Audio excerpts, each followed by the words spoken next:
Salut à tous, alors c'est Frédéric Delavier. Ce soir, je vais vous faire une petite vidéo pour TV Liberté qui est la chaîne de télévision Internet qui représente la liberté.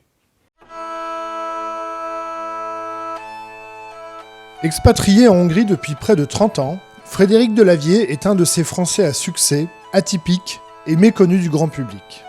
TV Liberté est allé à sa rencontre en Hongrie, dans la petite ville aux 30 000 âmes de Gyula, frontalière avec la Roumanie.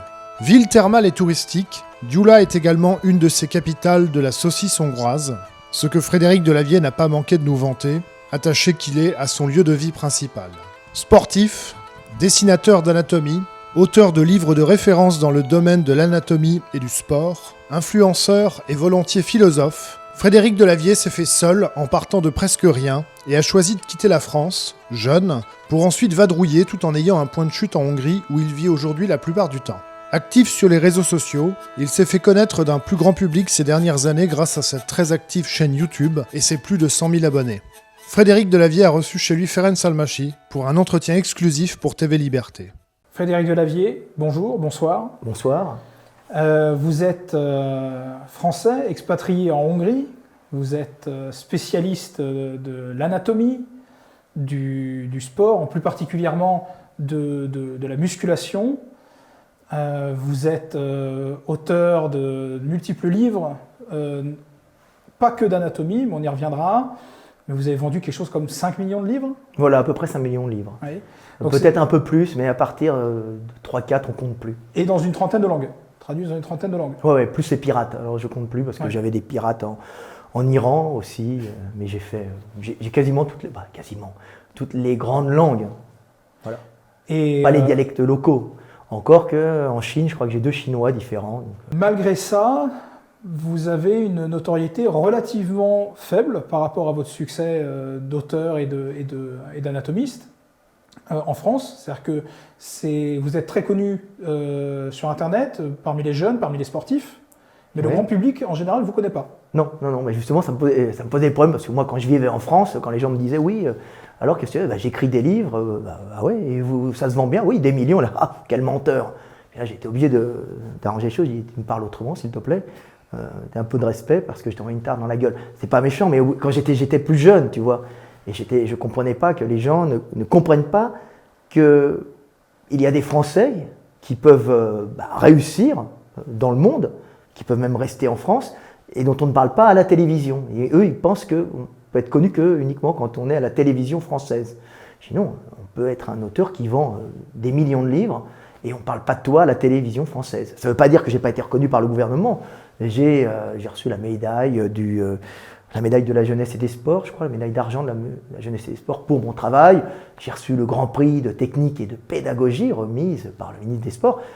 Mais c'est vrai que dans les médias, on n'entend pas parler de moi. C'est pas grave. Ça n'empêche que je continue à vendre beaucoup de livres en France, puisque je suis encore, on va dire, premier des ventes en musculation, fitness, en général en France, et puis je suis le gars qui vend le plus de livres de muscu dans le monde actuellement. Je pense devant Arnold. Vous avez aussi une chaîne YouTube avec environ 100 000 abonnés. Alors j'ai dépassé les 100 000 abonnés, mais c'est une chaîne qui n'est pas une chaîne de divertissement, parce que ce qui fait le plus de vues, c'est les jeux vidéo, le divertissement ou la polémique. Les esclaves aiment bien s'exciter avec la polémique, haïr les gens parce qu'ils ont une vie de merde, ou tu vois, ou bien ils aiment se divertir, donc oublier l'état sinistre de leur existence. Donc moi, j'ai plutôt une chaîne qui est technique, sport technique, évolution.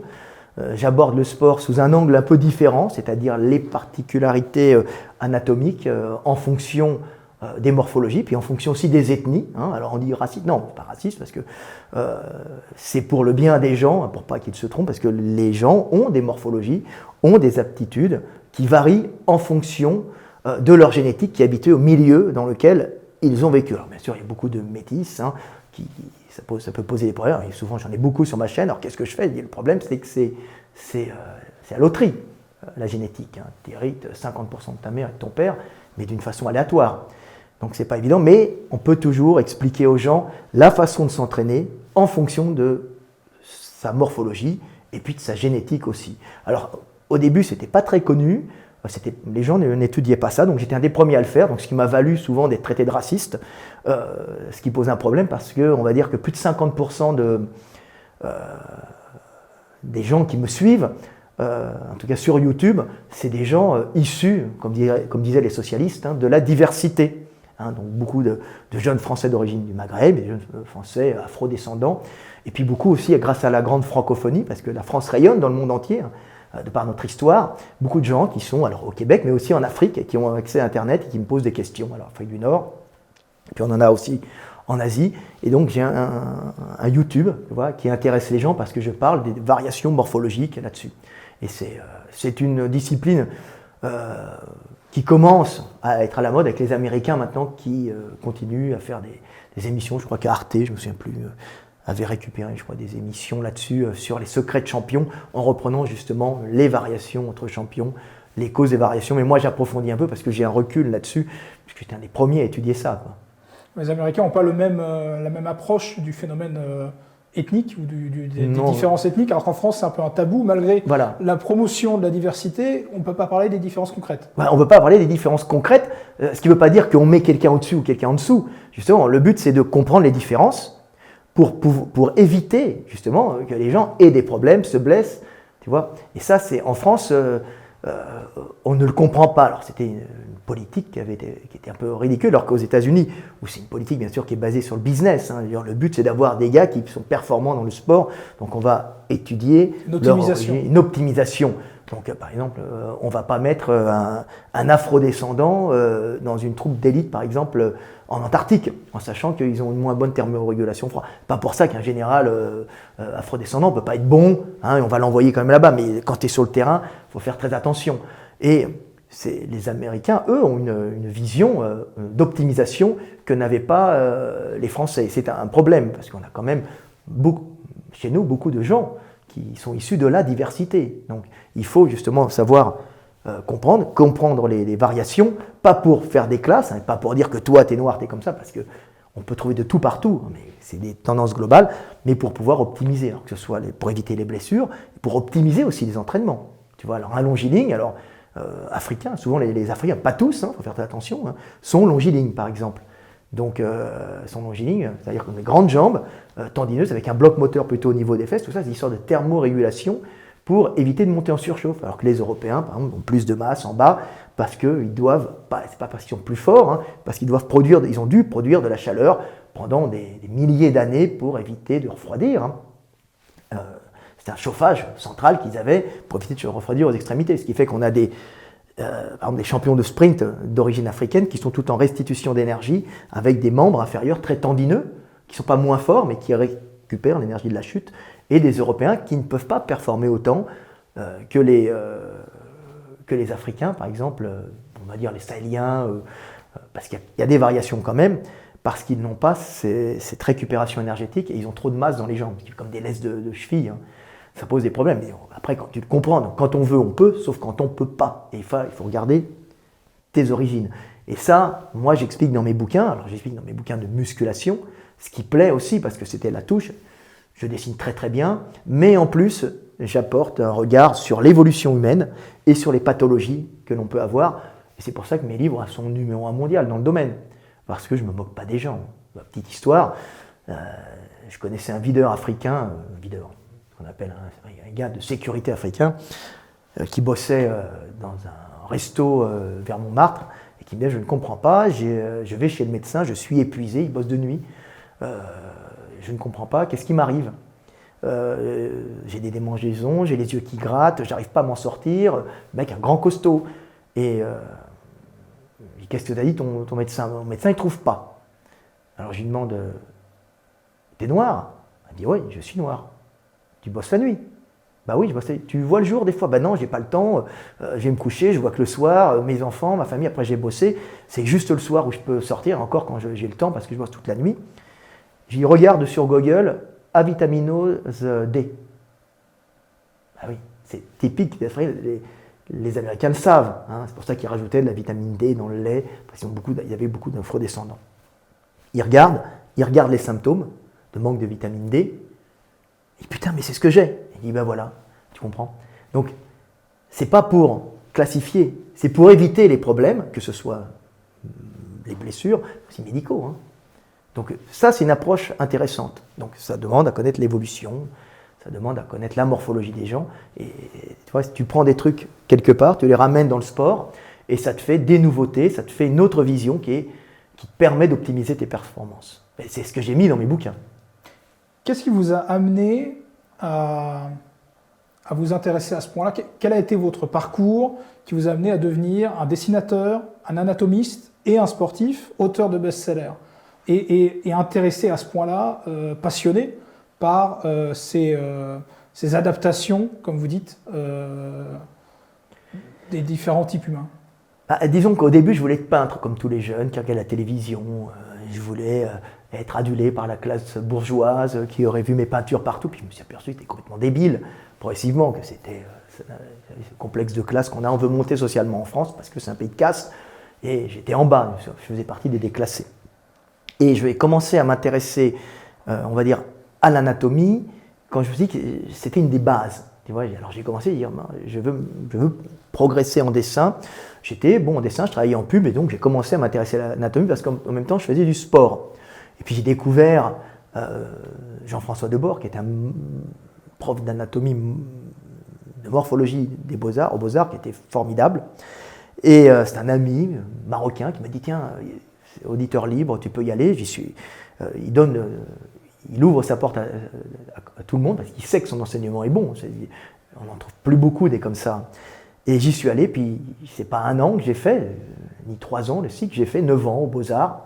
Et là, j'ai rencontré tous les passionnés, réels passionnés d'anatomie. Il y en avait encore, Dominique Bastian, qui était le directeur du musée Orphée-Larouvière à Paris, qui était un médecin, chirurgien et anatomiste. Et puis j'ai suivi ses cours de dissection, qui était un ami. Hein.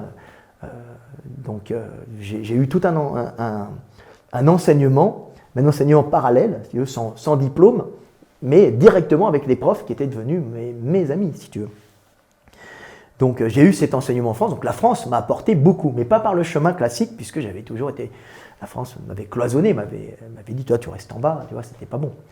Donc j'ai fait ça, donc ça m'a donné une grande connaissance en anatomie.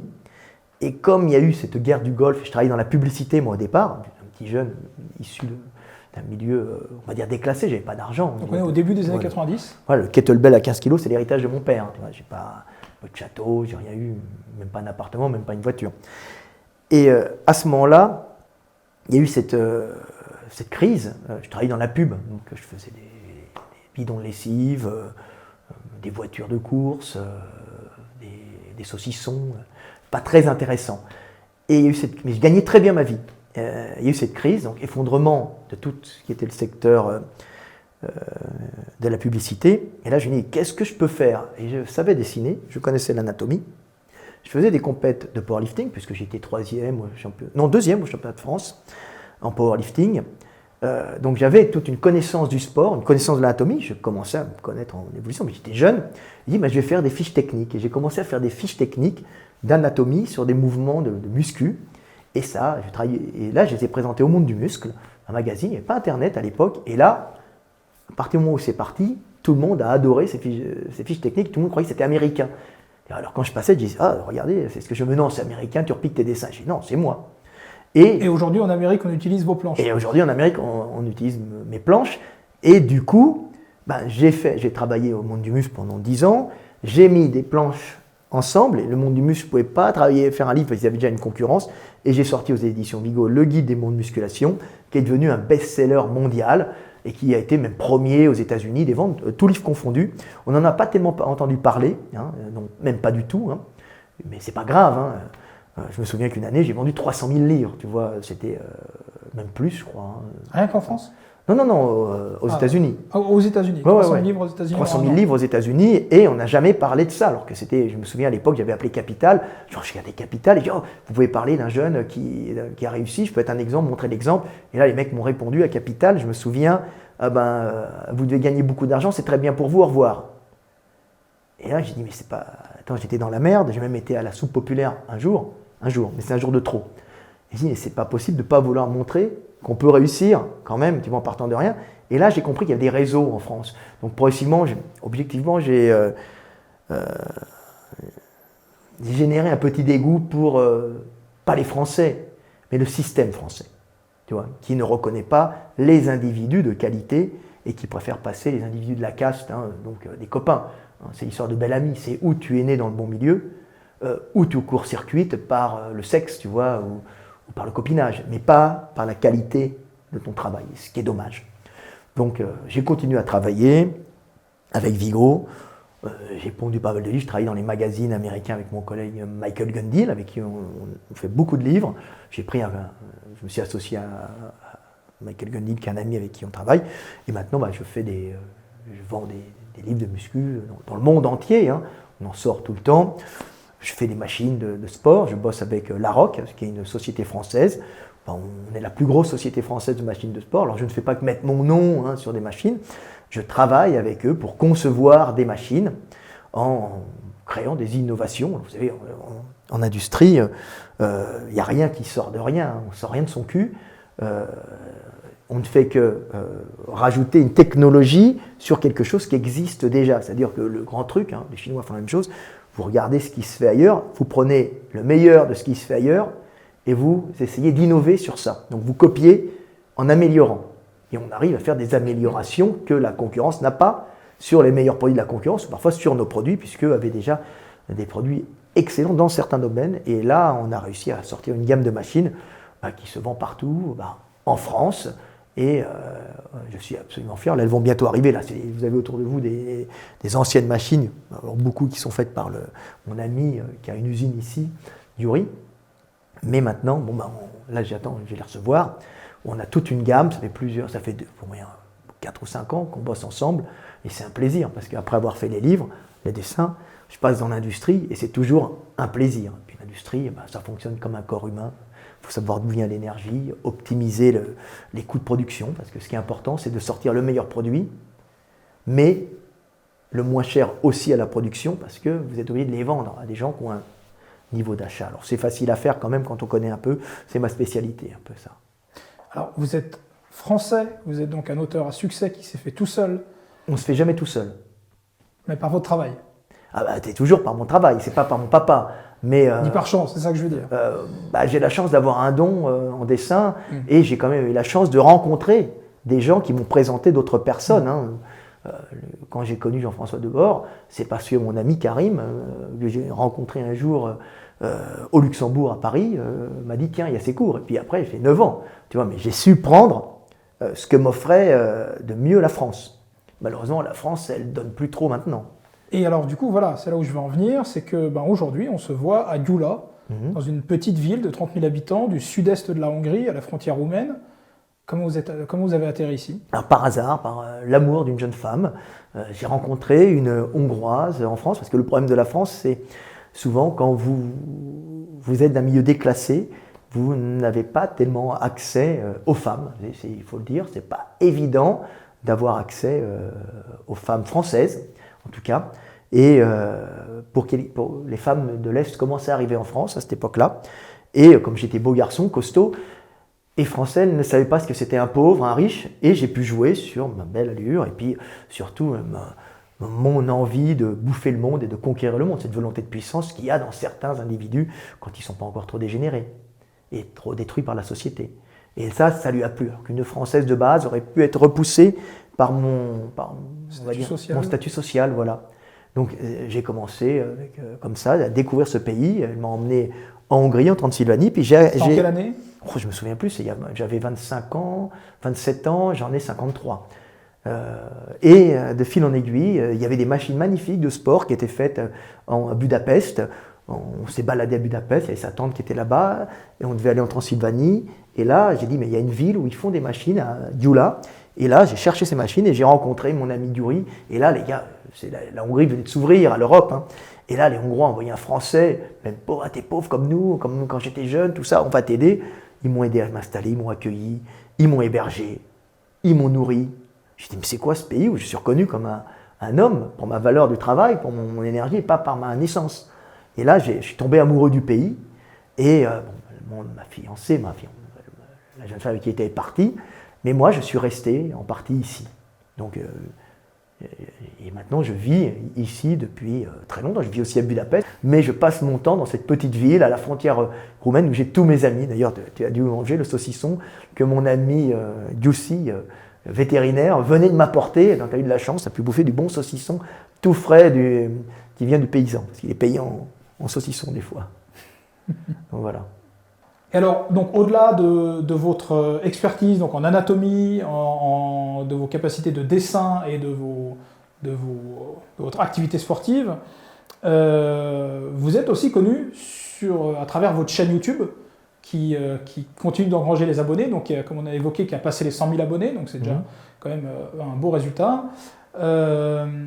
Vous êtes connu pour une approche, comment dire, pour une certaine vulgarisation philosophique, quelque part, une approche selon comment ça vous pourrait appeler ça, une théorie de la calorie C'est même pas une théorie, j'explique d'une façon très pragmatique les relations des choses entre elles. Relations du vivant, c'est les ça, relations du vivant d'énergie. En fonction d'énergie. Toute relation, qu'elle soit des relations entre États, des relations entre individus, entre organismes, puisque un État est un organisme, alors ça peut être un organisme territorial comme la Russie ou la Chine, ou un organisme sans réel corps, comme une société avec des actionnaires, qui est un organisme fantomatique, ou que ce soit un organisme humain ou même une paramécie, ce sont des organismes qui vivent par la relation de l'énergie qu'elles doivent prendre dans leur milieu et l'énergie qu'elles redonnent à l'autre, qu'elles redonnent pour pouvoir continuer la vie. Parce que cette vie doit s'adapter en permanence à un monde qui ne cesse de changer. Donc le monde est fait sur on va dire, l'énergie, la prendre et la redonner. Et j'explique que toutes les relations que vous avez, ce ne sont que des relations énergétiques. Et qu'il ne faut pas mettre d'émotionnel dans ce que nous vivons. Alors, l'émotionnel est fondamental, mais il ne faut pas raisonner en émotionnel si vous voulez réussir votre existence ou réussir dans ce que vous désirez faire, enfin, que tu réussisses, que ton but soit atteint. Il faut penser énergie. Et quand tu comprends ça, tu as tout compris, puisque c'est la loi du monde.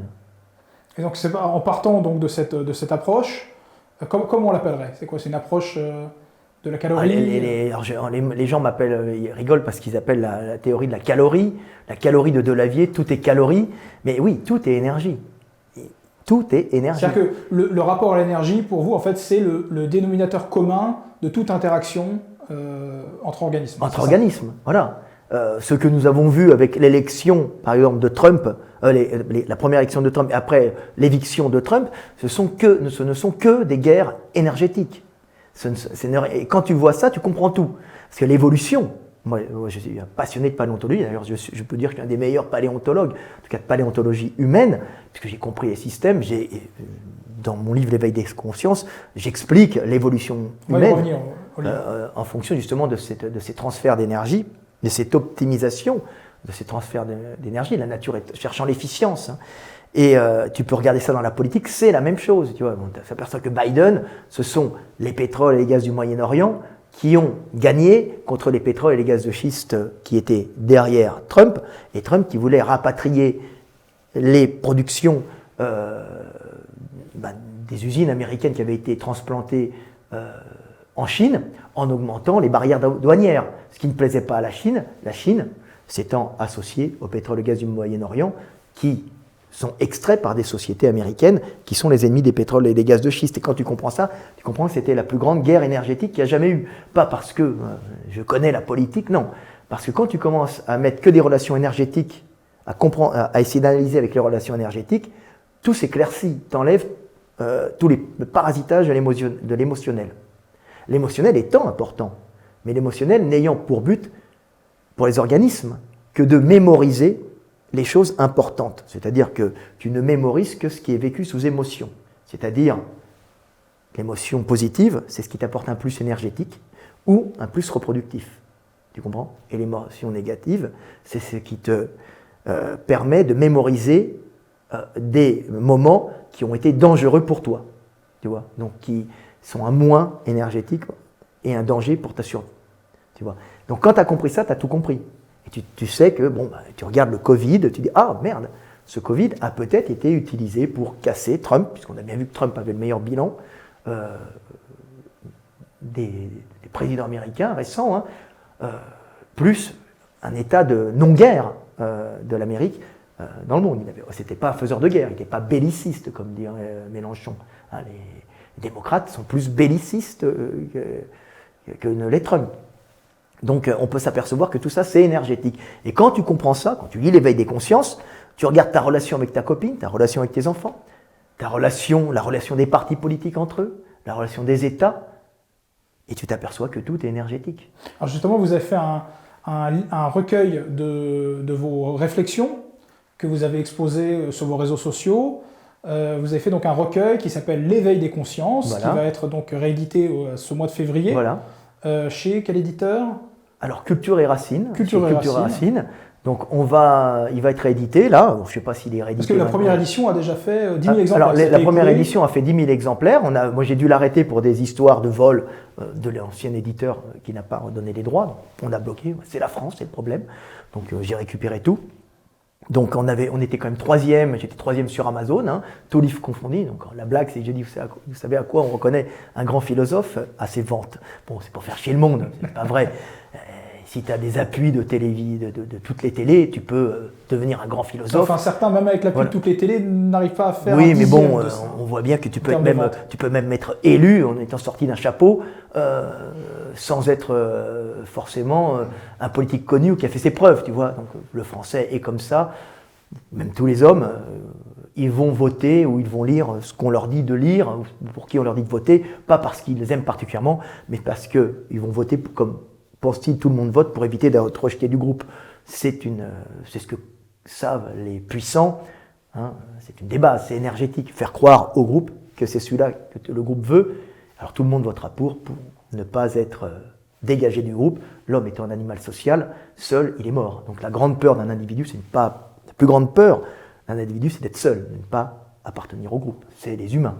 Et donc le livre est réédité. Et le livre va être réédité avec l'équivalent de 300 pages de plus qu'on a réussi à faire tomber entre 650 et 700 pages, je crois. Il y a aussi des dessins à vous dedans. Plein de dessins. Des illustrations. Plein d'illustrations. Alors c'est dans la première partie du livre, puisque je montre le cadre physique, puisque c'est le cadre physique du monde qui façonne notre façon de penser et de vivre.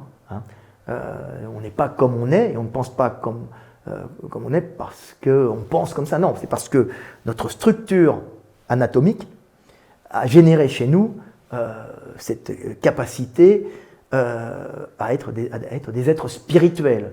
C'est pas n'importe quoi, être un être spirituel, c'est la capacité de se concevoir en esprit. Un animal, il est en sentiment, en émotion, mais il ne se conçoit pas en esprit. Il n'a pas ces notions de temps dans le langage qui sont données par la bipédie.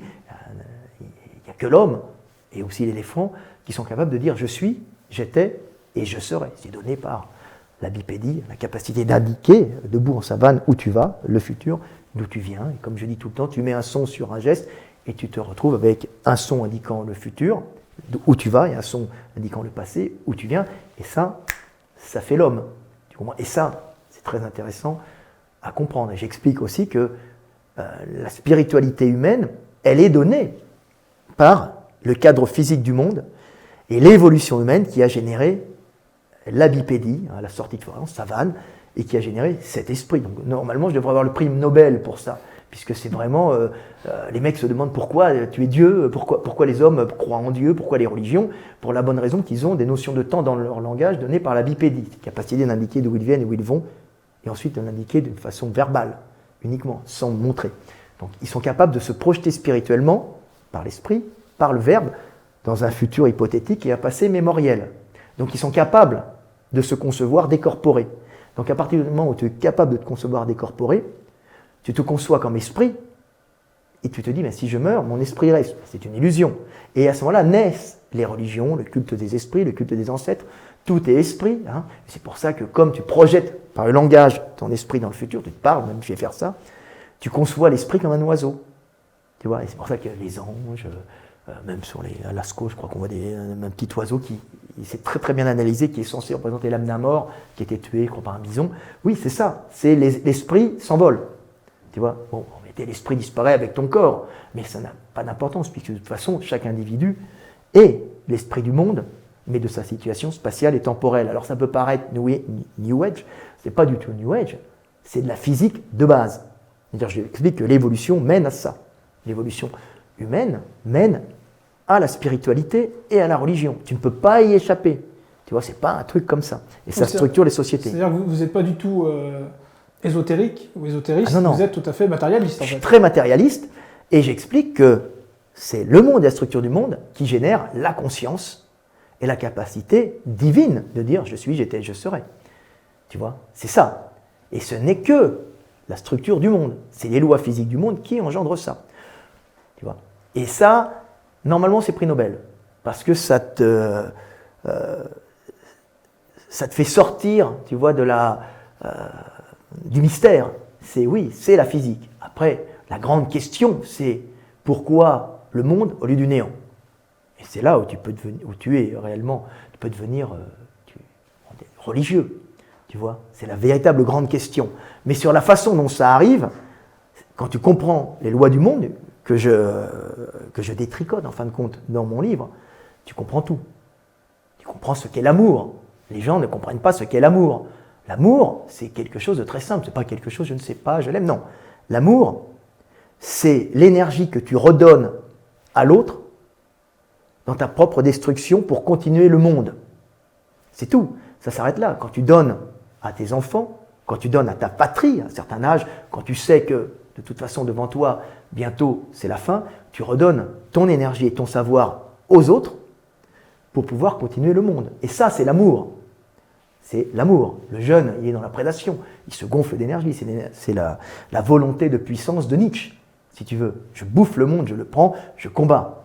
Mais vient l'âge d'homme, quand tu arrives à une blessure, comme je dis, la première dent qui casse, la première blessure irréversible, ça ne repousse pas, une plaie peut se refermer, une dent, tu en auras une en céramique, mais tu n'en auras pas une deuxième, si tu veux. Là, tu commences à comprendre la finitude. Et là commence l'âge d'homme, c'est-à-dire que tu t'aperçois que tu ne dureras pas éternellement. Et à ce moment-là, comme tu conçois l'esprit, tu sais que tu dois redonner aux autres, tu l'as instinctivement en toi, tu dois redonner aux autres pour que le monde continue et continue à abriter la vie, mais aussi la conscience en chaque individu capable de dire je suis, j'étais et je serai. Conscience, si l'on veut, divine ou conscience du monde, c'est la même chose. Tu vois, à partir du moment où tu comprends ça, tu ne peux plus considérer un autre homme comme un ennemi réel, mais comme un frère humain, peut-être perdu des fois, ou ami, mais comme un frère humain qui n'est autre qu'un autre toi-même dans un autre corps, en un autre lieu. Mais c'est de la science, c'est pas de la rigolade. Je te l'explique en te faisant des dessins montrant la structure, montrant l'évolution du cerveau. L'évolution du cerveau humain, c'est pas une blague, c'est pas un truc qui passe comme ça, c'est pas les outils, l'évolution en partie, mais c'est pas les outils. L'évolution du cerveau humain, c'est le langage. C'est-à-dire la complexification du langage qui oblige le cerveau à grossir, par exemple. C'est tout. Et ça ne peut s'opérer que par la découverte fortuite d'outils linguistiques qui permettent une meilleure communication et une meilleure conservation d'un savoir pour le groupe. Et plus les outils linguistiques, plus on trouve par hasard des outils linguistiques, plus les cerveaux les plus gros, donc ceux qui ont des mutations favorisant la prolifération neuronale, sont conservés parce qu'ils peuvent utiliser d'une façon optimale l'outil linguistique découvert d'une façon par hasard, tu vois. Et c'est pas l'outil. Alors l'outil, bien sûr, ça sert, l'outil que tu découvres, mais c'est avant tout l'outil linguistique qui te permet de conserver tout un savoir, de transmettre par le langage, de transmettre par la poésie, par le vers. Alors, la poésie, on dit, oh, la poésie. Non, la poésie, c'est quelque chose qui va dans le monde physique. C'est de la structure, c'est de la vibration harmonisée pour pouvoir se mémoriser plus facilement. C'est-à-dire, quand tu dis, j'aime bien la sortir, quand tu dis « je t'encule Ursule », ça se mémorise beaucoup plus facilement que « je te sodomise Ursule », parce que « ul » et « ul » sont mis dans les mêmes zones de neurones, puisque c'est la même vibration, et le rythme « encule »,« Ursule » et « sodomise Ursule » n'est pas le même. Donc, la longueur est considérée, la longueur du son, Et ça compte, la longueur. voilà, la longueur est conservée dans les mêmes zones. Donc ça permet de conserver plus facilement un savoir très important, alors bien sûr, on s'en fout, dans le cerveau, et c'est pour ça que les premiers langages sont des langages qui utilisent énormément la poésie. Pas parce qu'elle est belle, parce qu'elle se mémorise beaucoup plus facilement pour transmettre une information fondamentale à la survie de l'humanité. Après, tu utilises le visuel, tu utilises la L'écriture pour parabole, stocker, en fait. et ensuite, tu as l'écriture qui enlève la poésie. Puisque quand tu écris, tu n'as plus besoin d'être un grand poète et de mémoriser. C'est pour ça que dans les cultures africaines, traditionnellement, ils ont des poètes qui, en vérité, parce qu'ils n'ont pas cette culture du papier, à cause du climat aussi, ils n'ont pas, qui transmettent une énorme information, souvent sur la possession des terres, l'origine des gens, d'une façon poétique. Pas parce qu'ils sont poètes, c'est parce que ça se mémorise mieux. Et tu t'aperçois que tout est physique. Et tout est régi par les lois physiques du monde. Et puis quand il y a la vidéo, il n'y a plus besoin du même niveau littéraire. Voilà, quand tu as la vidéo, tu n'as plus besoin du même niveau, littéraire. Voilà, je fatigue. Voilà, c'est ça. Et c'est très très intéressant de voir ça, tu vois. Donc ça, je le mets dans l'éveil des consciences pour comprendre qui nous sommes réellement. Alors évidemment, le problème de l'éveil des consciences, quand les mecs le lisent, ça peut générer des dépressions au début. Au début, puisque le monde, les gens perçoivent leur monde comme complètement métamorphosé. Ils n'ont plus leur repère. Et avant que ça revienne, je dis, mais non, ton monde n'a pas changé. C'est toi qui as compris comment fonctionnait le monde. Voilà. Je dis, mais il ne faut pas me prendre pour un dingue non plus. Je veux dire, ce que je t'explique, c'est de la réalité. Alors les mecs disent, ça fait New Age. Mais bon, peut-être que le New Age a des côtés qui sont très justes. C'est parce que vous n'êtes pas très académique. Parce que je ne suis pas académique. Mais les mecs croient que je ne suis pas académique, mais tout ce que je raconte est en vérité sourcé. C'est-à-dire que je ne m'amuse pas de sortir un truc qui n'a pas déjà été étudié. Tu vois, ce n'est pas une blague. C'est pour ça que les mecs qui lisent mon livre ou qui suivent mes vidéos disent « Merde, tu l'avais dit ». Oui, je l'ai dit. Je le dis parce que c'est de la logique. Et comment tu peux avoir des déductions comme ça? Uniquement parce que j'enlève l'émotionnel. Je suis un garçon très émotionnel.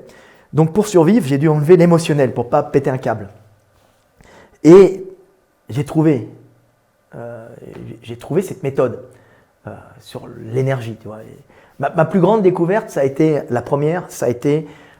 c'est les notions de temps dans le langage qui fait l'homme. Alors la plus grande découverte que j'ai faite, qui mérite un prix Nobel, je l'ai fait grâce justement au langage hongrois et à l'humour hongrois. Et j'étais à la piscine qui était à côté. Là, il y avait un gars qui était en maillot de bain, qui avait un t-shirt avec écrit « Jövök Mediek ». Je viens devant, je viens et devant et je vais derrière. Et je vois ce gars arriver devant moi avec Jövök. Il dit je viens. Il vient du passé. Il arrive vers moi. Et je vois le gars qui part et je vois dans le dos écrit je vais. Et je dis putain. Ce qui fait l'homme, c'est les notions de temps. Et c'est le futur et le passé. C'est ça. Et j'ai compris que l'homme, c'était les notions de temps grâce à ce t-shirt qui indiquait non pas un mot, mais un mouvement. Tu vois, c'était pas nous, c'était un mouvement. C'est un mouvement vers le futur, un nom qui indiquait l'aller vers le futur, et un mot qui indiquait la venue du passé. Il suffisait d'avoir ces mots dans le langage qui étaient donnés par le déplacement et l'indication, et tu étais un homme. Et ça, c'est l'homme. Et ça, je l'ai eu grâce à mon voyage en Hongrie, à ma vie en Hongrie, où les Hongrois qui avaient un certain humour avaient ce t-shirt. D'ailleurs, je te le montrerai. Je l'ai conservé, j'en ai racheté un parce que c'est une blague hongroise, mais c'est une blague, je pense, de guerriers des steppes, tu vois, de Huns. Puisque c'est des gens qui évoluent dans un territoire très plat et qui ont une notion du temps, comme ça, dans le langage. Tu vois, ils ont même des mots comme Maid, tu vois, qui indiquent le passage au futur. C'est-à-dire qu'il parle et d'un seul coup il dit Maid et il parle. Tu vois, et ça veut dire que d'un seul coup, le mec, il t'indique qu'il est passé dans le futur. C'est bien ça, toi qui parles mieux. Ouais. Et ça, c'est un langage de type de plaine. Tu ne l'as pas chez les gars qui habitent dans les montagnes ou ailleurs. C'est les gens qui se déplacent et qui ont cette perception de l'espace et du temps sur vraiment linéaire. Tu vois, le passé, le futur. Et ça, c'est l'homme. C'est ce qui fait l'homme. Alors Frédéric Delavier, merci. Pour conclure, une petite question bonus. Vous êtes connu pour une petite touche d'humour récurrente aussi, qui est souvent utilisée comme mème sur Internet. vous commencez toujours vos vidéos par une petite vidéo. Ah oui, c'est venu d'où ça? Je la refais, hein, salut à tous, c'est Frédéric Delavier. Ce soir, je voudrais vous faire une petite vidéo. Alors, c'est-à-dire que au début, je suis un peu timide et c'est un peu mon éducation, c'est l'éducation française à rabaisser les gens un peu, ne montre pas ce que tu es, il faut que ce soit les gens qui découvrent qui tu es vraiment, ce qui est absolument faux, hein, c'est un système de caste. Et donc, par timidité, et par cette espèce de système de caste français qui m'avait quand même bien touché, quand même, je me mettais au début petite pour me minimiser.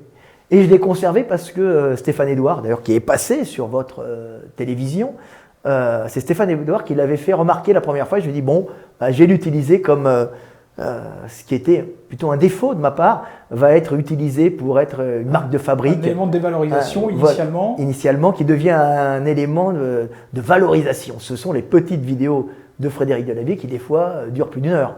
Tu vois, donc, c'est un peu une blague que je sors. Elles ne sont pas petites du tout, elles sont grandes en connaissance et en puissance. Frédéric Delavier, merci. Salut.